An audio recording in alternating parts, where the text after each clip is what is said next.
हरे कृष्णा। साप्ताहिक सत्संग कार्यक्रम में आए हुए सभी भक्तों का बहुत बहुत स्वागत है। हरे कृष्णा। तो आज हम जिस श्लोक के ऊपर थोड़ा चर्चा करेंगे वो है पहला स्कंद छठा अध्याय और 34वां श्लोक। श्लोक जो है वो सामने लिखा हुआ है, मेरे पीछे दोहराने का प्रयत्न कीजिए। एतद्धि आतुराचिंतानां मात्रा स्पर्शा च मुहुः भव सिंधु पल्लव दृष्टो हरिचर्यानुवर्णनम्। एतद्धि आतुरचित्तानां मात्रा स्पर्शा च मुहुः भव सिंधु पल्लवो दृष्टो हरिचर्यानुवर्णनम्। एतद्धि आतुरचित्तानां मात्रा स्पर्शिच्छा मुहुः भव सिंधु पल्लवो दृष्टो हरिचर्यानुवर्णनम्। प्रभु जी। एतत्यातुरचित्तानां मात्रा स्पर्शच्छया मुहुः भव सिंधु पल्लवो दृष्टो हरिचर्यानुवर्णनम्। माता जी। एतत्यादातुरचित्तानां मात्रा स्पर्शयेच्छामुः भव सिंधु पल्लवो दृष्टो हरिचर्यानुवर्णनम्। आणि कोण माताजी म्हणणार आहे, प्रयत्न करणार? एतत्यातुरचित्तानां मात्रा स्पर्शयेच्छामुः भव सिंधु पल्लवो दृष्टो हरिचर्यानुवर्णनम्। ठीक है, माझ्या पाठीत में म्हणा एतत् यह ही निश्चय ही आतुरचित्तानां उन लोगों का जिनके चित्त सदैव चिंताओं से पूर्ण रहते हैं। मात्रा विषय वस्तुएं, स्पर्श इंद्रियां, इच्छाओं के द्वारा, मुहु सदैव, भव सिंधु अज्ञान रूपी सागर, पल्लव नाव, दृष्टः अनुभव की गई, हरिचर्य भगवान हरि के कार्यकलापों का, अनुवर्णनम निरंतर गायन। अनुवाद एवं तात्पर्य शिल प्रभुपाद जी के द्वारा। शिल प्रभुपाद की जय। यह मेरा निजी अनुभव है कि जो लोग विषय वस्तुओं से संपर्क की इच्छा रखने के कारण सदैव चिंताग्रस्त रहते हैं, वे भगवान की दिव्य लीलाओं के निरंतर कीर्तन रूपी उपयुक्त नौका पर चढ़कर अज्ञान रूपी सागर को पार कर सकते हैं। तात्पर्य में श्रील प्रभुपाद जी लिखते हैं, जीव का लक्षण है कि वह थोड़े समय के लिए भी मौन नहीं रह सकता। वह कुछ ना कुछ करता रहता है, कुछ ना कुछ सोचता या बोलता रहता है। सामान्यतया भौतिकतावादी लोग ऐसे विषयों के विषय में सोचते तथा बातें करते हैं जो उनकी इंद्रियों को तुष्ट करने वाले होते हैं। चूंकि ये सारी बातें बहिरंगा शक्ति के प्रभाववश की जाती है, अतएव ऐसे कामोत्तेजक कार्यों से उन्हें कोई संतुष्टि नहीं मिल पाती। उल्टे वे चिंताओं से पूर्ण होते जाते हैं। यह माया है, अर्थात जो नहीं है। ऐसी वस्तुएं जो उन्हें तुष्टि नहीं प्रदान कर पाती, उसे तुष्टि की वस्तु मान लिया जाता है। अतएव नारद मुनि अपने निजी अनुभव से बताते हैं कि इंद्र तृप्ति में निरत ऐसे हताश लोगों की तुष्टि भगवान की लीलाओं के निरंतर कीर्तन से हो सकती है। बात इतनी सी है कि विषय वस्तु को बदलना मात्र है। कोई ना तो किसी जीव को सोचने से रोक सकता है, ना अनुभव करने, चाहने या कार्य करने से रोक सकता है। किंतु यदि कोई वास्तविक सुख चाहता है तो उसे केवल विषय वस्तु परिवर्तित करनी होगी। उसे चाहिए कि वह मृत मनुष्य की राजनीति की चर्चा ना चलाकर भगवान द्वारा संचालित राजनीति की चर्चा चलाए। वह सिनेमा तारकों के कार्यकलापों में सुरुचि ना दिखाकर भगवान की उनके नित्य पार्षदों यथा गोपियों तथा लक्ष्मी जी के साथ लीलाओं की ओर ध्यान दे। सर्वशक्तिमान भगवान अपनी अहेतु की कृपावश पृथ्वी पर अवतरित होते हैं और सारी संसारी पुरुषों की ही भांति अपने कार्य दिखलाते हैं, लेकिन साथ ही वह अद्वितीय हैं। क्योंकि वह सर्वशक्तिमान हैं, वह समस्त बद्ध जीवों के लाभ के लिए ऐसा करते हैं जिससे वह लोग अध्यात्म की ओर ध्यान दें।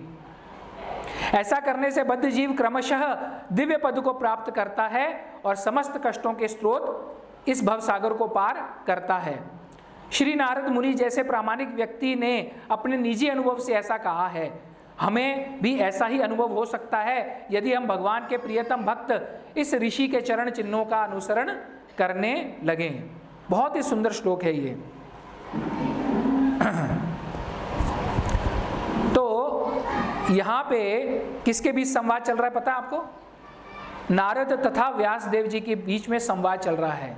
प्रभू जी पुढे या थोडं आणि नंतर मग अडचण होणार आणि पुढे या एकदम पुढेपर्यंत या, कारण पाठी मग गर्दी वाढणार आणि मग बसायला थोडंसं। माताजी पण पुढे या।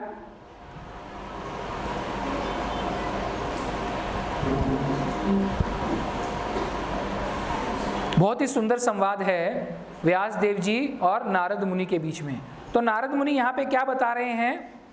बहुत ही एक गंभीर विषय है। गंभीर विषय क्या है कि नारद मुनि क्या कहते हैं कि जैसे व्यक्ति जो है प्रजल्प करता रहता है ना, जैसे आपको बताया था कि भक्ति रसामृत सिंधु में उपदेशामृत में ईशोपनिषद में प्रजल्प की व्याख्या की गई है। प्रजल्प का अर्थ क्या है? संसारी वस्तुओं के बारे में चर्चा करना। तो इसका जो पहली ही पंक्ति है, पहली ही लाइन है, उसमें तात्पर्य में श्रील प्रभुपाद जी क्या बताते हैं? जीव का लक्षण है कि वह थोड़े समय के लिए भी मौन नहीं रह सकता। अब आप देखिए, खास करके कहना नहीं चाहिए, वैसे तो प्रभु जी भी बहुत बातें करते हैं, लेकिन माताओं को थोड़ा सा ज़्यादा होता है ना बातें करने का, है ना।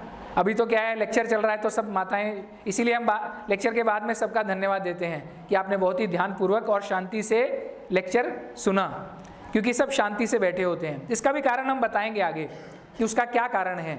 लेकिन क्या बता रहे हैं? जीव का स्वभाव बता रहे हैं। जीव का स्वभाव क्या है? 2 मिनट भी चुप नहीं बैठ सकता। बैठ सकता है? अभी देखिए बच्चे भी कैसे चुपचाप बैठे हैं। नहीं तो बच्चे अभी जो बाहर बच्चे हैं वो कैसे, उनका क्या है, वार्तालाप सुरू है, ते चिमणी सारखा असतो नाही, चिऊ च्याऊ च्याऊ च्याऊ च्याऊ तसंच सारखा चालू असतो। माताजी, प्रभु जी, सबका स्वभाव ऐसा है, हम चुप नहीं रह सकते। तो प्रभुपाद जी यहाँ पे क्या बता रहे हैं कि हमारा स्वभाव है, जीव का स्वभाव है, कुछ ना कुछ वार्तालाप, कुछ ना कुछ कार्य करता रहता है, शांति से नहीं बैठ सकता। तो क्या बताते हैं कि हमें, और वो क्या है, विषयों के संपर्क में आने के कारण उसकी इंद्रियां जो हैं उन विषयों का भोग करना चाहती है। हमें बहुत आनंद आता है ना, अलग अलग विषयों के बारे में चर्चा करके। अब मैं उनका नाम लूँगा तो आप सब, शाहरुख खान ने क्या किया, सचिन तेंदुलकर ने क्या किया, विराट कोहली क्या कर रहा है ना, हमें बहुत आनंद आता है। यहाँ कोई हीरोइन है तो उसका कार्यकलाप की बातें करके हमें बहुत आनंद आता है। सबसे बड़ा जो विषय है वो क्या है? राजनीति। आप किसी प्रभु जी से या किसी जो कर्मी हैं उनसे आप राजनीति की चर्चा शुरू करिए, 1-1, 2-2 घंटा राजनीति पे चर्चा। मोदी ऐसा कर रहा है, मोदी का कोई काम का नहीं है, उसकी पॉलिसी किसी काम की नहीं है, और फिर वो यूक्रेन तक, रशिया तक पहुंच जाते हैं, है ना। रशिया में युद्ध चल रहा है, ऐसा है, अमेरिका है, ये है, वो है, कितना आनंद आता है। उसका कारण क्या है कि हम भौतिक विषयों के संसर्ग में आने के कारण क्या होता है, हम उनका आनंद लेना चाहते हैं। हमारी जो इंद्रियां हैं वो विषयों का आनंद लेना चाहती हैं, इसीलिए ये प्रजल्प है। इसलिए प्रभुपाद तात्पर्य में बताए हैं, क्या बताते हैं कि न्यूज़पेपर पढ़ना, न्यूज़ देखना, टीवी देखना, हमें ऐसा लग रहा है हम चुपचाप बैठ के देख रहे हैं, हम कुछ बोल तो नहीं रहे ना प्रभु जी, लेकिन वो भी प्रजल्प है, क्योंकि वो व्यर्थ है। मुझे एक बात बताइए, नरेंद्र मोदी की जो पॉलिसी है, नरेंद्र मोदी जो आज कार्य कर रहा है, आपके चर्चा करने से उसका कोई फर्क पड़ने वाला है? प्रभु जी ये लोग राजनीति के ऊपर इतनी चर्चा करते हैं, इतनी चर्चा करते हैं, जैसे कि पता नहीं उनका निर्णय जो है वो मोदी सुन लेगा और क्या करेगा, सब निर्णय बदल देगा। मैं प्रभु जी से ये कहना चाहता हूं, आपका निर्णय तो माता जी, आपके घर में आपका निर्णय नहीं चलता तो मोदी क्या निर्णय बदलेगा बताइए? माता जी सुनती हैं क्या आपकी? कोई निर्णय अगर आप लेते हैं, मतलब हंसी की बात है, थोड़ा सा माहौल जो है वो थोड़ा सा, मैं ये नहीं तो गंभीर हो जाता है विषय। हमारी घर में ही हमारी नहीं चलती, मतलब आपकी नहीं, मेरी भी नहीं चलती, अपने घर में ही हमारी नहीं चलती तो राष्ट्र के सामने क्या चलेगी मुझे बताइए? इसीलिए क्या है, मोदी जी ने विवाह नहीं किया। मतलब हुआ है, आप कोई बोलेंगे हुआ है प्रभु जी, अब ठीक है, वो भी एक अलग विषय है, हम उसके विषय में नहीं जाएंगे। तो कहने का अर्थ क्या है, आप कभी ये चर्चा करके देखिए, आप थोड़ा सा विचार कीजिए, आप कहीं गए हैं शादी विवाह में या कहीं गए हैं, वहाँ पे बहुत ज़बरदस्त चर्चा हो रही है और आपने भी अपना थोड़ा सा बुद्धि दिखाने का प्रयत्न किया कि मैं भी बताना चाहता हूँ या चाहती हूँ कि मुझे बहुत नॉलेज है, मुझे बहुत ज्ञान है, अरे तुम्हें नहीं पता, ऐसा है, ऐसा नहीं, ऐसा होता है, तुम्हें नहीं पता, मैं बताता हूँ। घर आने के बाद में आप विषय सोचिए, उसका कोई उपयोग था? उसका कोई उपयोग था? कोई भी उपयोग नहीं था। और चर्चा इतनी ज़्यादा हो जाती है, इतना आगे बढ़ जाती है, भारत पाकिस्तान क्रिकेट मैच की आपस में ही लड़ाई हो जाती है। अगर हिंदू मुस्लिम समझिए, दो मित्र भी हैं, अच्छे मित्र हैं, लेकिन मैच के चक्कर में क्या होता है, मित्रता खत्म और शत्रुता शुरू। उसका होने वाला क्या है? हम बच्चों को भी, हमारे बच्चों को भी यही कहते हैं, विराट कोहली ने 100 रन बना लिए तो आपको क्या मिलने वाला है? लेकिन नहीं, क्या होता है, हमारी इंद्रियां इतनी प्रबल हो जाती हैं उस वक्त कि हमें वो आनंद आता है। विराट कोहली ने 100 रन बना लिए तो हमें ऐसा लगता है कि जैसे पता नहीं हमने 100 रन बना लिए, हमने भारत को जिता दिया, इतना हमारे में जोश आ जाता है। तो सोचिए इंद्रियां कितनी प्रबल हैं, जो भी विषय वस्तु वो देख रही हैं। अब आपने बहुत सारा ऐसा देखा होगा, पिक्चर देखते देखते कोई एकदम भावुक दृश्य आ जाता है तो हम रोने लग जाते हैं, है कि नहीं? किस किस का अनुभव है? प्रभु जी हमें पिक्चर वगैरह छोड़ मिले प्रभु जी। पर आप पहले का विषय, पहले जब आप हम भी देखते थे पिक्चर, ऐसा नहीं है, तो कैसा हो जाता था, भावुक हो जाते थे, है ना, और आंसू आने लग जाते थे, अरे ये क्या हो गया, हीरो हीरोइन के साथ क्या हो गया। तो हमारी इंद्रियां क्या हैं, कितनी प्रबल हैं, सोचिए। हम उस दृश्य में अपने आप को क्या करते हैं, सम्मिलित कर लेते हैं, ऐसा लगता है कि शायद हमारे साथ ही ये दृश्य चल रहा है। इसीलिए वो क्या कह रहे हैं, नारद मुनि क्या कहते हैं, आतुर चित्ता नाम, उन लोगों के जिनके चित्त सदैव चिंताओं से पूर्ण रहते हैं। क्यों? क्योंकि विषय वस्तुओं का संग कर रहे हैं। वो हमारे मन में बार बार क्या चिंता सताती है? गृहस्थ लोगों के मन में, किसी के भी मन में क्या चिंता सताती है? किसी को कोई चिंता नहीं है, सब चिंता मुक्त हैं, अच्छा है, बढ़िया है। हमारे मन में क्या चिंता रहती है? माझं काय होणार, है कि नहीं?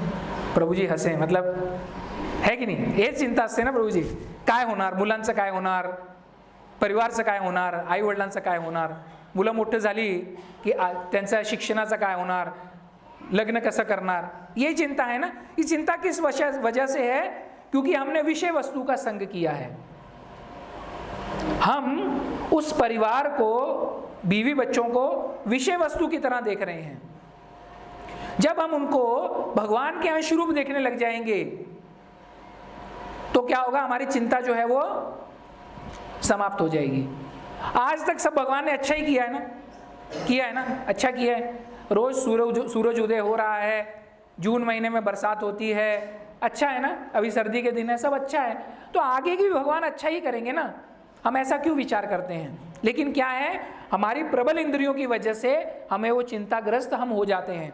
बाजू वाले के घर में कुछ दुर्घटना होती है लेकिन हमें चिंता हो जाती है, हरे कृष्णा, हमें चिंता हो जाती है। क्या हो जाती है? उनके साथ ऐसा हुआ, कल अगर मेरे साथ ऐसा हुआ तो। जबकि उनके साथ अगर ऐसा हुआ है तो हमारे साथ भी ऐसा होगा, ये कोई जरूरी तो नहीं है ना, है क्या जरूरी? कोविड के समय बाजू वाले घर में किसी को कोविड हो गया था, लेकिन हमें चिंता हो रही थी, होती है कि नहीं? लेकिन भगवान की कृपा रही, रक्षा हुई कि नहीं हुई? तो नारद मुनि क्या कहते हैं, उनकी जो इच्छाएं हैं उसकी वजह से वो क्या रहते हैं, करते हैं, हमेशा चिंताग्रस्त, चिंतित रहते हैं। और इसका उपाय क्या है वो भी नारद मुनि ने बता दिया है। वो क्या कहते हैं, ये मेरा निजी अनुभव है, ये मेरा निजी अनुभव है कि जो लोग विषय वस्तुओं के संपर्क की इच्छा रखने के कारण सदैव चिंताग्रस्त रहते हैं, वे भगवान की दिव्य लीलाओं के निरंतर कीर्तन रूपी उपयुक्त नौका पर चढ़कर, देखिए कितना अच्छा उन्होंने उदाहरण दिया है। हमें क्या करना है, भगवान के नाम गुण लीलाओं का स्मरण, वो किस प्रकार है, नौका के समान है। और जब आप उस नौका में सवार हो जाएंगे तो क्या होगा, आप इस भव सागर से पार हो जाएंगे। तो नौका पर चढ़कर अज्ञान रूपी सागर को पार, अज्ञान रूपी, अज्ञान क्या है, अज्ञान क्या है? हाँ, हम शरीर हैं, हम अपने आप को ये शरीर समझ रहे हैं, इस यही अज्ञान है। व्यक्ति को दुख किस लिए होता है मुझे बताइए। मैं आपको एक थोड़ा सा प्रश्न पूछता हूँ, हमें ज़्यादातर दुख किस बात का होता है? जब हम किसी उत्सव में या किसी पारिवारिक सम्मेलन में जाते हैं, तो वहाँ पे आने, वो तो खुशी का उत्सव था ना, तो हमें दुख किस बात का होता है, किस बात का होता है बताइए? किसी को कोई दुख नहीं होता, बहुत अच्छी बात है। चलो मैं उसका थोड़ा सा उदाहरण देता हूँ। हमें दुख किस बात का होता है कि हम उस उत्सव में गए थे, परिवार के किसी कार्यक्रम में गए थे, हमारी आवभगत अच्छी नहीं हुई, इसीलिए होता है। सही है, सब मानते हैं इस चीज़ को। या फिर हमारा उचित सम्मान दिला नहीं, है ना, इसी बात का दुख होता है। लेकिन वो किस वजह से हो रहा है, इस शरीर की वजह से। हम क्या सोचते हैं, हमें सम्मान नहीं मिला, हम ये सोचते हैं। क्यों सोच रहे हैं? क्योंकि ये हम शरीर समझ रहे हैं अपने आप को। उसने मुझे गालियां निकाल दी। कई बार ऐसा हो जाता है कि किसी बच्चे को अगर उसके माता पिता डांट देते हैं तो बच्चा कभी कभी सुसाइड भी कर लेता है। क्यों कर लेता है? क्योंकि वो अपने आप को शरीर समझता है, वो सोचता है मुझे गालियां दे रहे हैं। यही अज्ञान है। आज हमें ये शरीर मिला है इसलिए हम अपने आप को ये समझ रहे हैं, लेकिन कल अगर हमें अगले जन्म में हमें अगर किसी कुत्ते का शरीर मिलेगा, या पुरुष को स्त्री का शरीर मिल गया, स्त्री को पुरुष का शरीर मिल गया, तो क्या होगा मुझे बताइए? तब तो वो शरीर नहीं है ना। यही अज्ञान है। इसलिए सबसे बड़ा ज्ञान क्या है, हम ये शरीर नहीं, हम आत्मा हैं। जब अगर आप अपने मन को समझाएंगे कि उसने जो बुरा बोला, जो गालियां दी, वो किसको दी? मेरे शरीर को दी। मैं तो ये शरीर हूँ ही नहीं, मैं तो क्या हूँ? आत्मा हूँ। पर अब आगे जाके ऐसा मत बोलते मैं आत्मा हूँ, मैं आत्मा हूँ, मतलब वो जो सब लोग आएंगे सब लोग भाग जाएंगे, बोले भूत आ गया हमारे, मैं आत्मा हूँ, ऐसे मत बोलना शुरू कर दीजिए। लेकिन ये समझने की बात है। और ये अज्ञान रूपी सागर को कैसे पार किया जा सकता है? बहुत ही सरल उपाय बताया है, हरि नाम के कीर्तन के द्वारा। और हरि नाम कीर्तन जो है वो केवल ऐसा नहीं है कि आपको हरि नाम लेना है। जब आप अभी भी आप कीर्तन कर रहे हैं, आपको पता है, आपको पता है आप कीर्तन कर रहे हैं, क्यों कर रहे हैं? आप श्रवण कर रहे हैं, आप भगवान की लीलाओं का श्रवण कर रहे हैं। आप कहेंगे कि भगवान की लीला थोड़ी प्रभु जी, ये तो नारद मुनि की लीला चल रही है। तो नारद भी जो है वो ऋषि हैं, भगवान के शुद्ध भक्त हैं। जिस प्रकार से भगवान की लीलाओं का श्रवण करने से हमें क्या मिलता है? फल की प्राप्ति होती है। उसी प्रकार से जब भगवान के शुद्ध भक्तों की लीलाओं का हम श्रवण करते हैं तभी भी हमें वही फल प्राप्त होता है। और ये क्यों महत्वपूर्ण है? क्योंकि नारद मुनि कह रहे हैं मेरा निजी अनुभव है ना।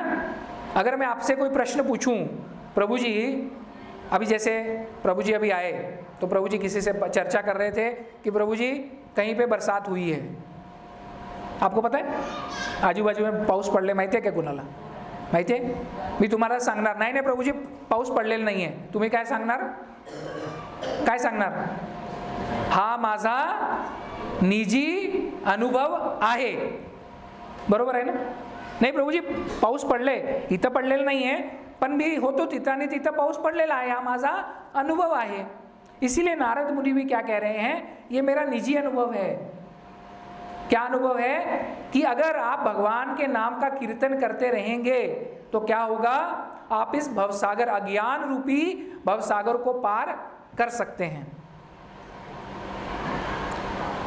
तो आज हम थोड़ा सा, क्योंकि बहुत सारे भक्त नए हैं, वैसे तो सब नारद मुनि को जानते हैं, आज हम थोड़ा सा नारद मुनि के जो जीवन चरित्र है उसके ऊपर चर्चा करेंगे. ठीक है? और इसी बहाने हमारा थोड़ा सा भागवत श्रवण भी हो जाएगा. तो ये जो अध्याय शुरू होता है, इसके शुरुआत में ही व्यासदेव जो हैं वो नारद मुनि को पूछते हैं.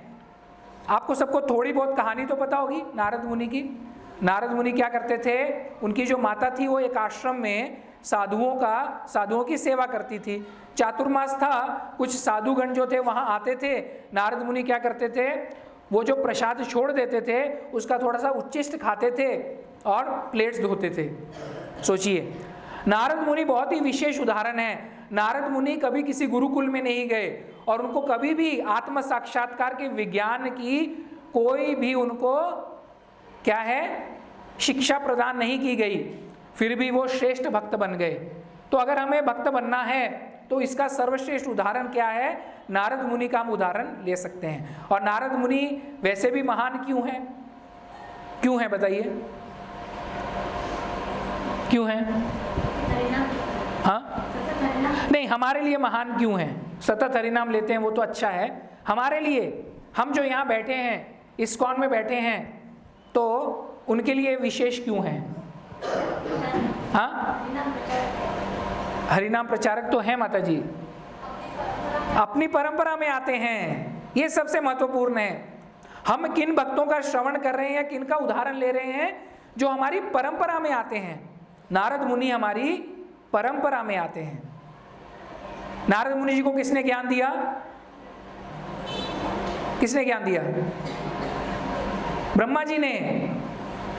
ब्रह्मा जी ने नारद मुनि को ज्ञान दिया. और हमारा संप्रदाय कौन सा है? ब्रह्म, मध्व, गौड़ीय, वैष्णव संप्रदाय. तो हमारी संप्रदाय में, हमारे परंपरा में नारद मुनि आते हैं, इसलिए महत्वपूर्ण है. तो चातुर्मास खत्म हो गया तो वो जो मुनि थे वो आश्रम छोड़ के चले गए. तो व्यासदेव यहाँ पे प्रश्न पूछते हैं कि हे नारद मुनि, आपने वो ऋषियों के जाने के बाद में आपने क्या किया? तो उसके उत्तर में नारद जी बताते हैं, मैं थोड़ा थोड़ा पढ़ूंगा क्योंकि बहुत, और अगर आप इसके तात्पर्य पढ़ेंगे, प्रभुपाद जी ने इतना सुंदर तात्पर्य लिखा है सभी श्लोकों का. आपको शुद्ध भक्ति कहाँ कैसे करनी है उसके बारे में उन्होंने पूर्ण ज्ञान दिया है. तो नारद मुनि कहते हैं, जिन ऋषियों ने मुझे अध्यात्म का व्यावहारिक ज्ञान प्रदान किया था वे अन्य स्थानों को चले गए और मुझे इस प्रकार से अपना जीवन बिताना पड़ा. मैं अपनी माता का इकलौता पुत्र था. वह न केवल भोली भाली स्त्री थी अपितु दासी भी थी. चूंकि मैं उसकी एकमात्र संतान था, अतः उसकी रक्षा का कोई अन्य साधन ना था. उनकी माता जो थी, उनके एक ही पुत्र थे, कौन? नारद मुनि. और उनकी माता की रक्षा करने वाले कौन थे? नारद मुनि, एकमात्र उनके पुत्र. अतः उसने मुझे अपने स्नेह पाश में बांध रखा था. इकलौता पुत्र था और कोई रक्षा करने वाला था नहीं. तो नारद मुनि को आध्यात्मिक ज्ञान प्राप्त हो गया था. उन्हें पता चल गया था कि मुझे क्या करना चाहिए, केवल भगवान के नाम का प्रचार करना चाहिए. लेकिन चूंकि एकमात्र पुत्र थे इसलिए अपनी माता को छोड़ के नहीं जा सकते थे, उनके स्नेह पाश में बंधे हुए थे. वह मेरा लालन पालन अच्छी तरह करना चाहती थी, लेकिन पर आश्रित होने के कारण वह मेरे लिए कुछ भी नहीं कर सकती थी. पर आश्रित थी. क्यों आश्रित थी? क्योंकि ऋषि मुनियों के उस आश्रम में दासी के रूप में थी, इसलिए वो चाहती थी कि मैं अपने बेटे को बहुत अच्छी तरह से लालन पालन करूं, लेकिन वो कर नहीं पा रही थी. यह संसार परमेश्वर के पूर्ण नियंत्रण में है, अतः प्रत्येक व्यक्ति कठपुतली नचाने वाले के हाथ में काठ की गुड़िया के समान है. नारद मुनि कहते हैं, देखिए हमें यह लगता है ये मैं कर रहा हूँ, बहुत अच्छा सिद्धांत बताया है, ये मैं कर रहा हूँ, ये मैं कर रहा हूँ, मैंने ये किया, मैंने वो किया. लेकिन नारद मुनि क्या कह रहे हैं, यह संसार परमेश्वर के हाथ में है, पूर्णता उनके नियंत्रण में है. हम केवल क्या हैं, कठपुतली की तरह क्या कर रहे हैं, जैसे भगवान नचा रहे हैं वैसे नाच रहे हैं. जब मैं केवल 5 वर्ष का बालक था तो एक ब्राह्मण की पाठशाला में रहता था। मैं अपनी माता के स्नेह पर आश्रित था और मुझे विभिन्न देशों का कोई भी अनुभव नहीं था। आश्रम के सिवाय नारद मुनि कहीं गए ही नहीं थे। एक बार जब मेरी बेचारी माँ रात्रि के समय गाय दूहने जा रही थी तो परम काल से प्रेरित एक सर्प ने मेरी माता के पांव में डस लिया। मैंने इसे भगवान की विशेष कृपा मानी क्योंकि वे अपने भक्तों का भला चाहने वाले हैं, और इस प्रकार सोचता हुआ मैं उत्तर की ओर चल पड़ा। अब देखिए उनकी माँ को क्या हुआ, सांप ने डस लिया और उनकी माँ का क्या हुआ, निधन हो गया।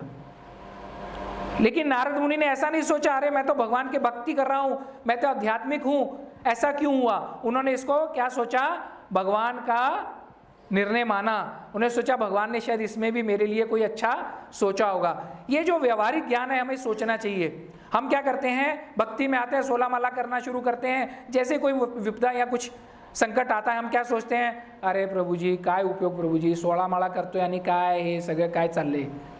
आप सोचिए अकेले नारद मुनि एकमात्र पुत्र और उनकी क्या माँ जो थी उसको क्या किया, सांप ने डांट लिया, उनका शरीर छूट गया। लेकिन उन्होंने ये क्या सोचा, भगवान की कृपा सोची। इसका और उदाहरण, सबसे बड़ा उदाहरण कौन है, श्रील प्रभुपाद। श्रील प्रभुपाद जी का इलाहाबाद में एक बहुत बड़ा फैक्ट्री था औषध निर्माण करने का। तो एक बार उस प्रभुपाद जी ने क्या किया, उन्होंने झांसी में आके रहने लगे और प्रचार करने लगे। एक दिन उनको पता चला कि उनकी फैक्ट्री को आग लग गई है। तो श्रील प्रभुपाद जी क्या सोचते हैं, बहुत खुश हुए, बहुत प्रसन्न हुए। बोले क्या, बोले मेरी उस फैक्ट्री के प्रति आसक्ति थी, भगवान ने मेरी आसक्ति भी क्या की, दूर कर दी। ये भक्त का भाव होता है। वो ये नहीं सोचता अरे मैं इतना प्रचार कर रहा हूँ, भगवान की सेवा कर रहा हूँ, लेकिन मेरे साथ ही ऐसा, प्रभु जी माझ्याबरोबरच असं का होते, प्रभु जी माझ्याबरोबरच असं का झालं प्रभु जी। उन्होंने क्या सोचा, ये भगवान की कृपा है। प्रस्थान करने के बाद मैं अनेक समुद्र, जनपदों, नगरों, गांवों, पशु क्षेत्रों, खानों, खेतों, घाटियों, पुष्प वाटिकाओं तथा प्राकृतिक जंगलों से होकर गुजरा। उन्होंने क्या किया, उत्तर की तरफ चल पड़े। उत्तर मतलब उत्तर भारत, हिमालय की तरफ। मैं सोना, चांदी तथा तांबे जैसे विभिन्न खनिजों के आगारों से पूर्ण पर्वतों तथा सुंदर कमलों से पूर्ण जलाशयों से युक्त भूभागों को पार करता रहा जो स्वर्ग के वासियों के उपयुक्त थे और मदांत भौरों तथा चहचहाते पक्षियों से सुशोभित थे। इसके द्वारा हमें क्या समझ में आता है, बताइए। ये जो नारद मुनि ने वर्णन किया है इसके द्वारा हमें क्या समझ में आता है, क्या समझ में आता है। प्रभु जी हमें कुछ समझ में नहीं आता। हाँ सगळं मोहित, हाँ सगळं मोहित करनारा होता। क्या बता रहे हैं, उन्होंने सोने के पहाड़ देखे, खनिज देखे, इतने सुंदर जंगल देखे जहां पे देवताओं के निवास थे, ऐसी जगह देखी। लेकिन नारद मुनि क्या थे, पूर्णतः अध्यात्म में स्थित थे। हम तो जरा सा अगर भक्ति में आए और अगर हमें कहीं पे अच्छा कुछ मिलना शुरू हो जाए तो हम हमारा लक्ष्य भूल जाते हैं। हमारा लक्ष्य क्या है, हमारा लक्ष्य क्या है, 7 वाजता लेक्चर संपणार, आरती करणार आणि प्रसाद घेणार, हे आमचं लक्ष्य है प्रभुजी। बरोबर है क्या। हमारा लक्ष्य क्या है, कृष्ण प्रेम प्राप्ति। उसमें हमें बहुत सारे प्रलोभन आएंगे, ऐसे प्रलोभन भी आएंगे हमें जब हमें बहुत सारा धन प्राप्त होने के कुछ चिन्ह नजर आएंगे। लेकिन हमें क्या करना है, हमें केवल लक्ष्य देखना है, अर्जुन की तरह। तो नारद मुनि क्या कहते हैं कि मैं ये सब घाटियों सबको पार करके मैं आगे जाता रहा। तब मैं अनेक जंगलों से होकर गया जो नरकटों, बांसों, सरपतों, अकेले जिसमें से अकेले निकल पाना कठिन था। उनको भी ऐसा नहीं हुआ कि उन्होंने केवल सोने और चांदी के पर्वत देखे और सुंदर जंगल देखे। ऐसे ऐसे विचित्र जंगल थे जहाँ पे दिन के समय में भी रोशनी नहीं पहुँच पाती थी। ऐसे जंगलों से भी मैं होके गुजरा। मैंने अत्यंत सघन, अंधकारपूर्ण तथा अत्याधिक भयावने जंगल देखे जो सर्पों, उल्लुओं तथा सियारों की क्रीड़ा स्थली बने हुए थे। ये भी बहुत महत्वपूर्ण है। भक्ति में जब हम आगे बढ़ेंगे तो हमें सोना, चांदी, ये सब प्रलोभन भी मिलेंगे, कष्ट भी मिल सकते हैं। उन्होंने क्या बताया, सर्प थे, उल्लू, सियार, जंगली जानवर थे, अत्यंत घना जंगल था, लेकिन फिर भी जैसे उनको सोने चांदी ने विचलित नहीं किया, श्री राधा श्याम सुंदर भगवान की, जिस तरह से उनको सोने चांदी ने, प्रलोभन ने विचलित नहीं किया, उसी प्रकार से भयानक जंगलों ने भी उनको विचलित नहीं किया और वो आगे बढ़ते गए। इस प्रकार विचरण करते हुए मैं तन तथा मन से थक गया था और मैंने एक सरोवर में स्नान किया और जल भी पिया। जल स्पर्श से मेरी थकान जाती रही। उसके पश्चात उस वीरान जंगल में अब मैं अपनी बुद्धि से एक पीपल वृक्ष की छाया में बैठकर अपने अंतःकरण में स्थित परमात्मा का वैसे ही ध्यान करने लगा जिस प्रकार से मैंने मुक्तात्माओं से सीखा था। अब वो जो ऋषि मुनि आए थे वो क्या करते थे, हृदय में जो परमात्मा स्वरूप, वो ध्यान योगी थे, वो परमात्मा का ध्यान करते थे। तो नारद मुनि ने उनसे ये क्या किया था, सीख लिया था। तो नारद मुनि कहते मैं एक पीपल के वृक्ष के नीचे बैठ गया और मैं उसी परमात्मा स्वरूप भगवान का ध्यान करने लगा जैसे मैंने उन मुक्तात्माओं से सीखा था। मतलब जो मुक्तात्मा थे वो भी भगवान का ध्यान नहीं करते, वो क्या करते थे, परमेश्वर का ध्यान कर रहे थे। ज्यों ही मैंने अपने मन को दिव्य प्रेम में लगाकर भगवान के चरण कमलों का ध्यान करने लगा कि मेरे नेत्रों से आंसू बहने लगे और भगवान श्री कृष्ण मेरे हृदय कमल में तुरंत प्रकट हो गए। क्या हुआ, भगवान तुरंत प्रकट हो गए जैसे उन्होंने भगवान का ध्यान किया। ये किस वजह से संभव हुआ, क्योंकि वो जो मुक्त आत्मा थे, जो ऋषि थे, उनकी कृपा नारद मुनि के ऊपर हुई थी। इस वजह से श्री कृष्ण उनके हृदय कमल में प्रकट में प्रसन्नता की अनुभूति होने के कारण मेरे शरीर का अंग प्रत्यंग पुलकित हो उठा। आनंद के सागर में मग्न होने के कारण मैं अपने आप को और भगवान को भी ना देख सका। इतने प्रसन्न हो गए क्योंकि उनको अभिष्ट प्राप्ति हो गई ना, उनका जो ध्येय था उनको प्राप्त हो गया तो प्रसन्न हो गए। और प्रसन्नता में क्या हुआ, उनका ध्यान जो था वो भंग हो गया। उनका ध्यान भंग होते ही क्या हुआ, वो कहते हैं कि जैसे ही वो मेरे ध्यान में आए और भंग हुआ, मैंने भगवान के उस दिव्य को रूप को पुनः देखना चाहा, लेकिन अपने हृदय में एकाग्र होकर उस रूप का दर्शन करने के सारे प्रयासों के बावजूद मैं उन्हें ना देख सका। इस प्रकार असंतुष्ट होने पर मैं अत्यधिक संतप्त हो उठा। उन्होंने जैसे ही भगवान का ध्यान करना चाहा, भगवान अंतर ध्यान हो गए। भगवान ने क्या किया, उनको एक सैंपल दिया कि अगर मैं तुम्हें प्राप्त हो गया तो तुम्हें कितना दिव्य आनंद प्राप्त होगा।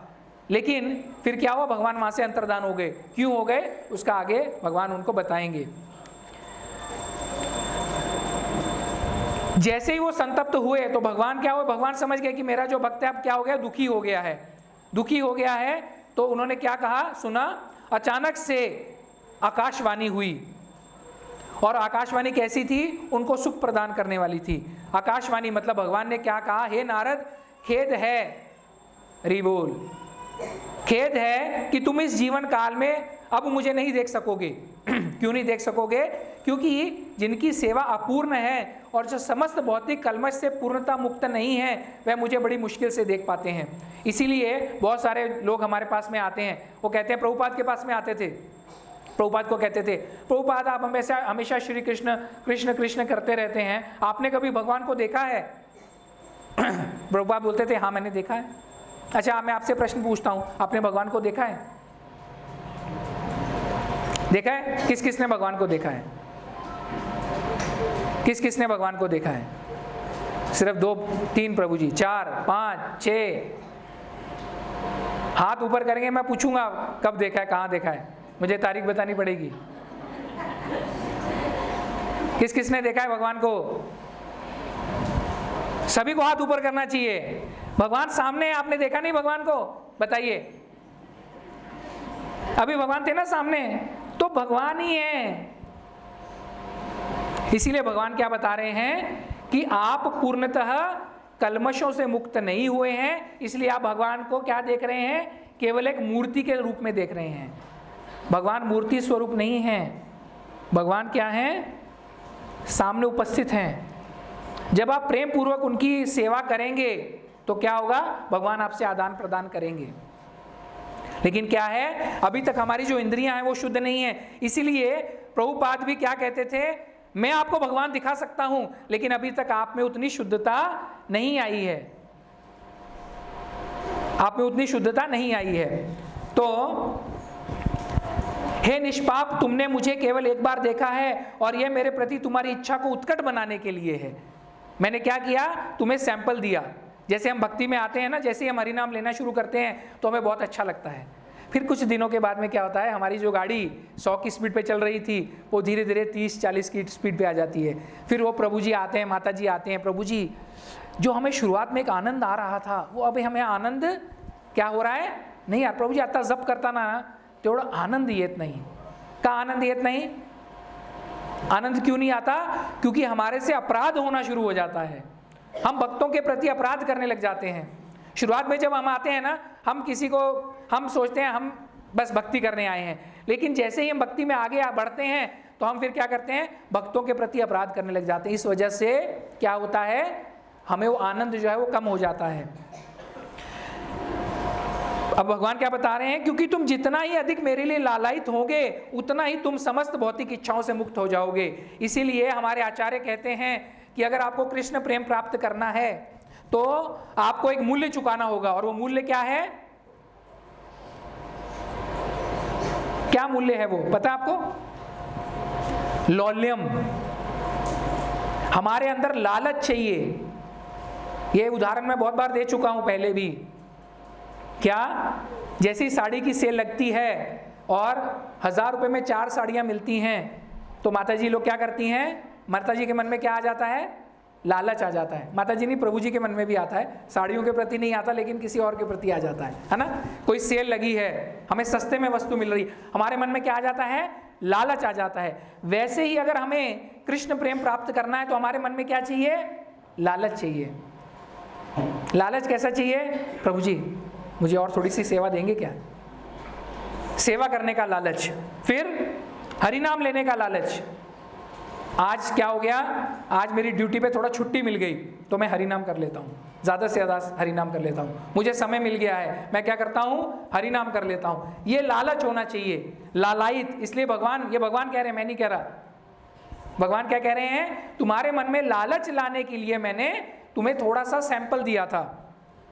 कुछ काल तक ही परम सत्य की सेवा करने से भक्त दृढ़ हो जाता है और उसकी बुद्धि मुझ में स्थिर हो जाती है। देखिए सेवा का महत्व बताया है यहाँ पे। ध्यान योग, ज्ञान योग किसी काम का नहीं है। भगवान क्या कह रहे हैं? सेवा करने से भक्त दृढ़ हो जाता है और उसकी बुद्धि मुझ में स्थिर हो जाती है। एक जगह पे मैं लेक्चर में सुन रहा था, कई बार भक्त आते हैं, सत्संग में आना शुरू करते हैं, लेकिन उनको हरिनाम में भी रुचि नहीं होती। रुचि अभी नहीं हुई है हरिनाम में रुचि, तो उनकी रुचि कैसे बढ़ानी चाहिए? क्या करना चाहिए पता है आपको? उनको सेवा में लगा दीजिए। बहुत सारे भक्त ऐसे, प्रभु जी सेवा करता ना फार आनंद है। तो प्रभु जी सबको आता है सेवा करने में आनंद? किस किस को आता है? जिनको नहीं आता उन्होंने हाथ रखे हैं नीचे, इसलिए उनको आगे से सेवा भी नहीं मिलेगी या उनको डबल सेवा दी जाएगी ताकि उनको भी सेवा में आनंद आए। तो भगवान कह रहे हैं, ये क्या कह रहे हैं कि सेवा करने से भक्त दृढ़ हो जाता है और उसकी बुद्धि, अगर आपको अपनी बुद्धि भगवान में स्थिर करनी है तो सेवा करिए। सेवा बहुत महत्वपूर्ण है। फलस्वरूप वह इस शोचनीय जगत, भौतिक जगत को त्यागने के बाद दिव्य लोक में मेरा पार्षद हो जाता है। केवल सेवा करने से भगवान क्या कह रहे हैं कि वो मेरे लोक को प्राप्त कर सकता है और मेरा पार्षद बन सकता है। सोचिए, मेरी भक्ति में निरत बुद्धि कभी भी वियुक्त नहीं होती और यहां तक कि सृष्टि एवं संहार के समय भी मेरे अनुग्रह से तुम्हारी स्मृति बनी रहेगी। व्यास देव जी नारद मुनि को यह प्रश्न पूछते हैं कि नारद मुनि, जब सृष्टि का संहार हो जाता है तो सब जीव जो है वो किसमें ये हो जाते हैं? प्रवेश कर जाते हैं, भगवान में प्रवेश कर जाते हैं, कृष्ण में।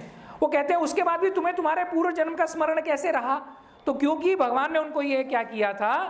वरदान दिया था, मेरे अनुग्रह से तुम्हारी स्मृति जो है वो बनी रहेगी, तुम्हें तुम्हारे पूर्व जन्म की स्मृति बनी रहेगी।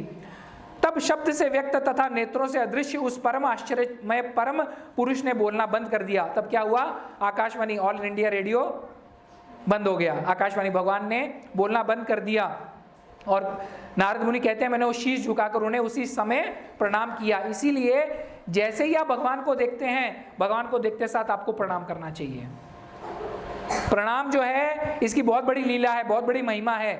प्रणाम साधारण नहीं है। मन मना भव मद भक्तो मद्याजी माम नमस्करू। भगवान कहते हैं मेरा भजन नहीं कर सकता, मुझे भोग नहीं लगा सकता, मुझे कुछ समर्पित नहीं कर सकता, केवल क्या कर, नमस्कुरु, केवल मुझे प्रणाम कर। तब शब्द से इस प्रकार भौतिक जगत की समस्त औपचारिकताओं की अपेक्षा करते हुए मैं बारंबार भगवान के पवित्र नाम तथा यश का कीर्तन करने लगा। नारद मुनि क्या कहते हैं, मैंने सब औपचारिकताएं छोड़ दी।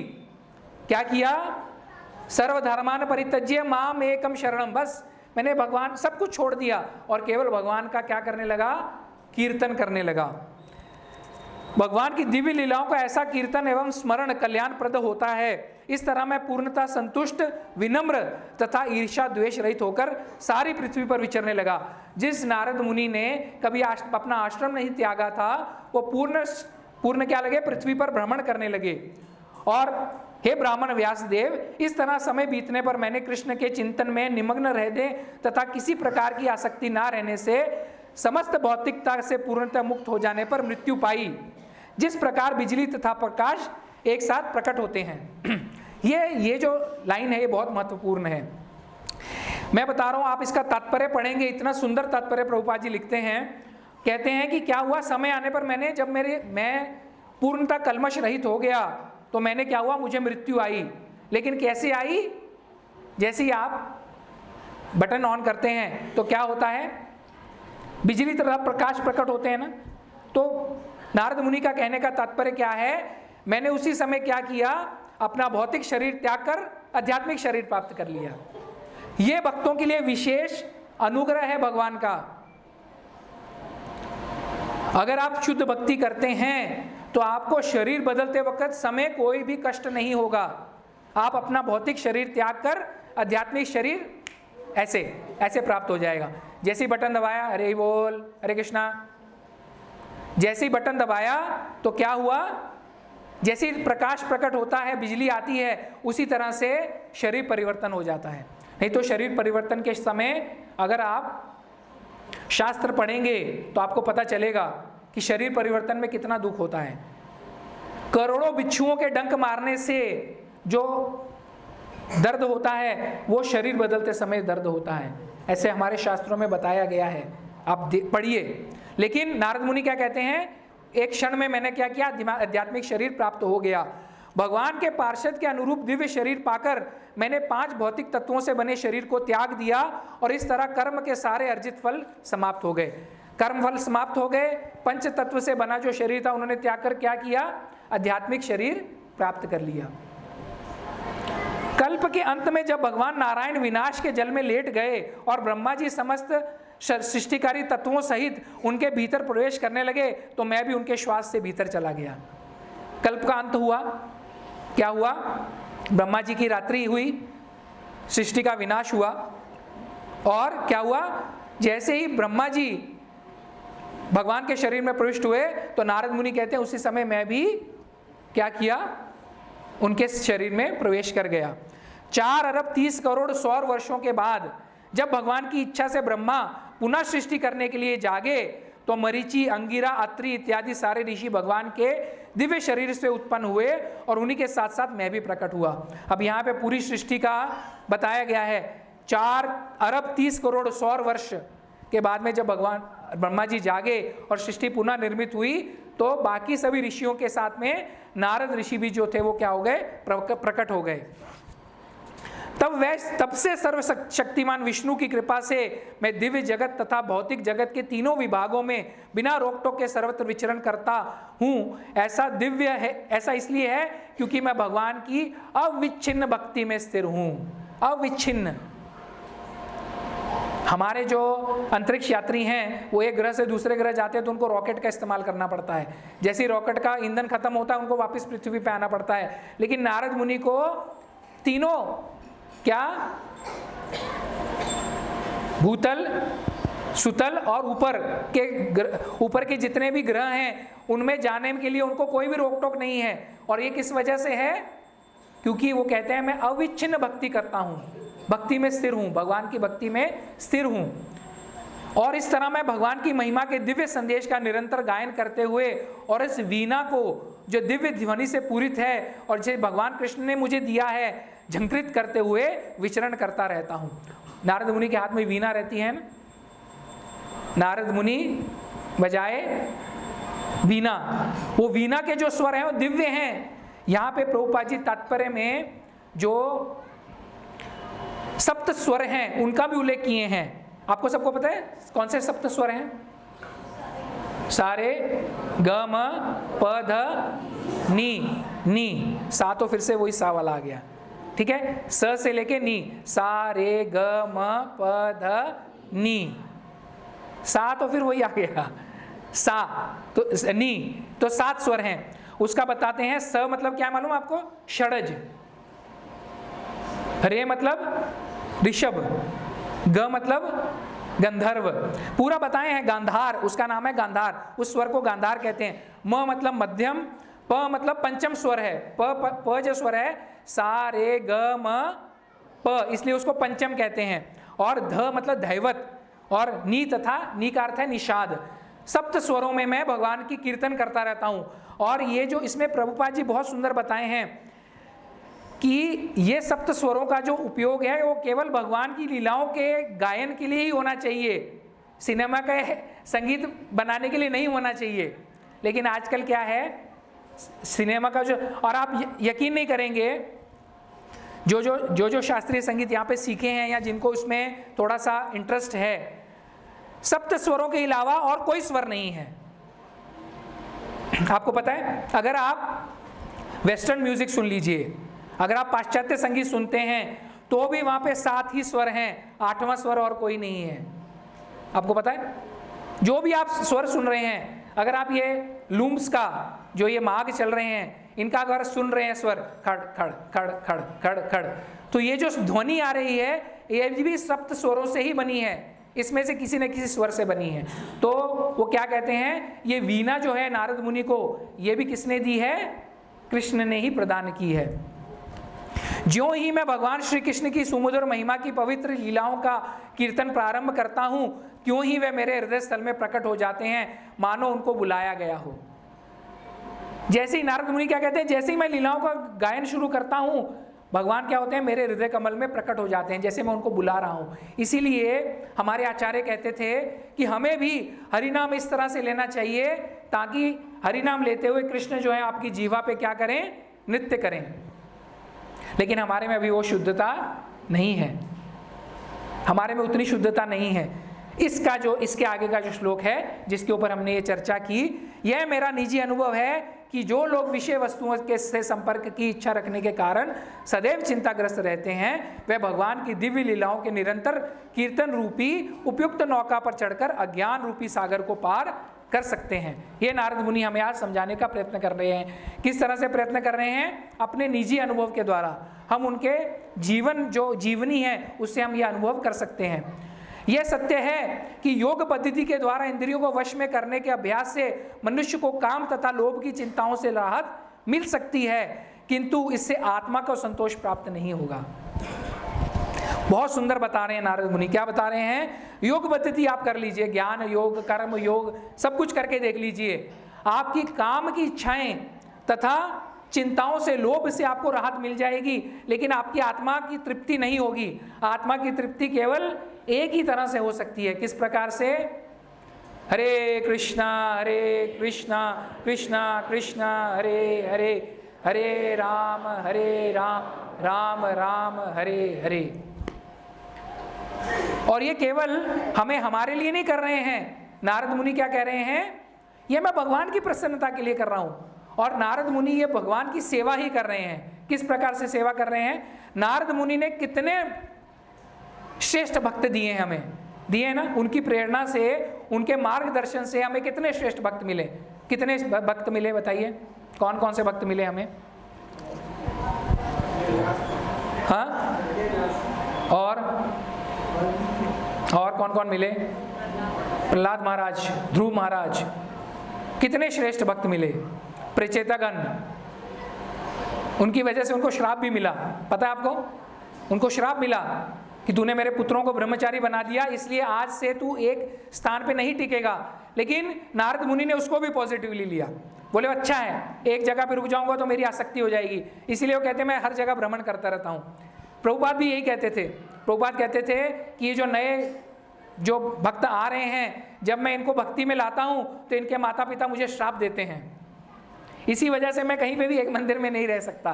नहीं तो प्रभुपाद जी के जो मंदिर थे वो 5 स्टार होटल जैसे थे, शुभ सुविधा थी, सब सुख सुविधा थी, प्रभुपाद जी का इतना आदर सम्मान होता था, सब सुविधा थी, लेकिन प्रभुपाद जी कभी भी एक स्थान पर नहीं रहते थे। वो क्या कहते हैं, मैं भ्रमण करता रहता हूँ क्योंकि मुझे उन माता पिता का शाप मिला है कि तूने हमारे बच्चों को भक्ति में लाया है, उनको ब्रह्मचारी बनाया है, तो तू भी एक स्थान पे नहीं रह सकता। तो ये सुंदर जो है क्या कहते हैं, केवल ये संतोष जो है भगवान की भक्ति से इसीलिए अगर आपको संतोष चाहिए, उस संतोष के लिए पूरे जो हम लोग जो है भाग रहे हैं, अगर आपको इस संतोष चाहिए तो केवल भक्ति के द्वारा ही प्राप्त हो सकता है। हे व्यासदेव, तुम समस्त पापों से मुक्त हो, इस तरह जैसा तुमने मुझे पूछा उसी के अनुसार मैंने अपने जन्म तथा आत्म साक्षात्कार के लिए किए गए कर्मों की व्याख्या की है। यह तुम्हारे आत्मतोष के लिए भी लाभप्रद होगा। देखिए, व्यासदेव को भी उन्होंने वरदान दे दिया। क्या वरदान दे दिया कि मैंने जो तुझे ये बताया है वो क्या होगा, व्यासदेव आपके लिए भी लाभप्रद होगा। और श्री गुरु और गुरु परंपरा की जो हम सेवा कर रहे हैं, जो मेरे से थोड़ी बहुत सेवा हो रही है, और हम यहाँ पे बैठा हूँ और आपको ये मैं बता रहा हूँ, तो आपके लिए भी क्या हो, ये क्या हो, लाभप्रद हो। हरे कृष्णा कृष्णा कृष्णा हरे हरे, हरे राम राम राम हरे हरे। इतना कह के हम यहीं पे विश्राम लेंगे। आप सभी का बहुत बहुत धन्यवाद। बहुत ध्यानपूर्वक आपने ये सुना। नारद मुनि का जो ये विशेष प्रसंग है, इसके बारे में मैं आपको इतने ऐसे उदाहरण दे सकता हूँ। नारद मुनि जो हैं वो प्रभुपाद जी का आके लेक्चर सुनते थे। आपको आश्चर्य होगा कितनी बार प्रभुपाद बताते थे कि इस कोने में आके नारद मुनि मेरा कीर्तन सुन रहे थे, मेरा लेक्चर सुन रहे थे। ये साधारण संस्था नहीं है, श्रील प्रभुपाद साधारण नहीं है। आपको एक छोटा सा प्रसंग बताऊंगा, उसके बाद मैं समाप्त करूंगा। एक बार वृंदावन की ये सत्य घटना है, सत्य मतलब मैं सत्य बता रहा हूँ, प्रभुपाद के शिष्यों ने ये बताई है घटना। एक बार प्रभुपाद जी का लेक्चर चल रहा था और पीछे एक व्यक्ति बैठा था और लेक्चर सुन रहा था। प्रभुपाद जी उसको देख रहे थे। लेक्चर खत्म होने के बाद में जैसे ही लेक्चर खत्म हुआ तो जैसे इस्कॉन का क्या है, प्रथा है कि सबको प्रसाद वितरण किया जाता है, तो सबको प्रसाद दिया गया। तो जैसे ही प्रसाद वितरण होने लगा तो वो जो व्यक्ति था वो निकल के बाहर चला गया। तो प्रभुपाद जी ने फटाफट अपने एक शिष्य को बुलाया, जल्दी आओ जल्दी आओ जल्दी आओ। बोले हाँ प्रभुपाद क्या हुआ, what happened Prabhupada what happened. तो उन्होंने बोला वो जो व्यक्ति जा रहा है उसका पीछा करो और उसको प्रसाद दो। एक्चुअली ये कथा बताते बताते मेरे रोंगटे हो रहे हैं खड़े, क्योंकि बहुत विशेष है, मैं ध्यान से सुनिए। तो जैसे ही वो व्यक्ति पीछे भागा, वो व्यक्ति और फास्ट चलने लग गया। और ये कृष्ण बलराम मंदिर की कथा है। तो जैसे ही वो आगे जा रहा था, वो उनको बोल रहा है प्रभु जी रुकिए रुकिए। वो व्यक्ति रुक ही नहीं रहा। और कुछ समय के बाद में वो जो प्रभुपाद के जो शिष्य थे वो वापस प्रभुपाद के पास आए। प्रभुपाद को बोले, प्रभुपाद ने उनको पूछा आपने उनको प्रसाद दिया? बोले हाँ मैंने उनको दिया प्रभुपाद, लेकिन मैंने एक बहुत विचित्र घटना देखी। बोले क्या? बोले उसने पूरा शॉल लिया हुआ था और जब मैं उसके नज़दीक पहुंचा तो प्रभुपाद उसके जो पैर थे वो ज़मीन पे नहीं थे। बोले आपने उसको प्रसाद दिया क्या? बोले हाँ मैंने प्रसाद दिया। बोले आपको पता है वो कौन था? बोले कौन? बोले वो इंद्र था। क्योंकि देवता जो होते हैं, देवता के लक्षण होते हैं, जैसे आप सबने, मैं इसको कंपैरिजन नहीं करूँगा और डरिएगा मत, लेकिन ये एक है कि जो भूत होते हैं उनके पैर उल्टे होते हैं। ऐसा मतलब मेरा तो अनुभव नहीं है और भगवान नरसिंहदेव कृपा करें, मुझे ऐसा अनुभव चाहिए भी नहीं, लेकिन ऐसा सुना है कि जो भूत होते हैं उनके पैर उल्टे होते हैं। तो इसी प्रकार से देवता जो होते हैं वो कभी भी पृथ्वी को स्पर्श नहीं करते, वो हमेशा पृथ्वी के ऊपर चलते हैं। तो प्रभुपाद ने कहा वो इंद्र था जो आके, क्या सोचिए आप, इंद्र भी जो है वो प्रभुपाद का लेक्चर सुनने आए हैं। तो हम कितने महान, मतलब कितने महान संस्था में हैं हम जितना प्रभुपाद को धन्यवाद दे सके उतना कम है। श्रील प्रभुपाद की, परम पूज्य लोकनाथ स्वामी महाराज की, ताय गौर प्रेमानंदी। धन्यवाद। हरे कृष्ण। हरे कृष्णा।